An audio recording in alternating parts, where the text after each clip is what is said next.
విషం తర్వాత మథనం మళ్లీ ప్రారంభమైంది. మథనం నుంచి వెలువడ్డ ప్రథమ దివ్య సంపద కామధేనువు. ఇది సాధారణ గోవు కాదు. వేదాల శక్తి శరీరంలో వెలిసిన దేవగోవు. ఋగ్వేదం ముఖంలోనూ, యజుర్వేదం కంఠంలోనూ, సామవేదం హృదయంలోనూ, అథర్వవేదం ఆమె అంగాలలోనూ ఉన్నాయని పురాణాలు చెబుతాయి.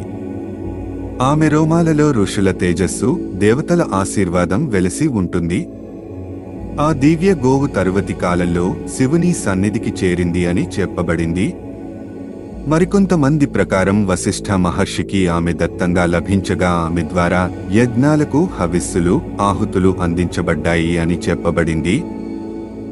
అందుకే గోవును పూజించడం వల్ల సకల శుభాలు కలుగుతాయి అని మన పెద్దలు చెబుతారు. ఎందుకంటే ప్రతి గోవులో కామధేను తేజస్సు వెలసి ఉంటుంది.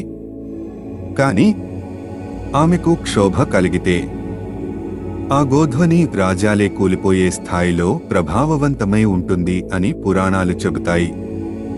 ఆమె శాంతస్వరూపిణి అయినా అన్యాయం ఎదురైతే రోదన సర్వనాశనం తెస్తుంది. కామధేను కోరికలు తీరుస్తుంది, కానీ ధర్మబుద్ధిపరులకు మాత్రమే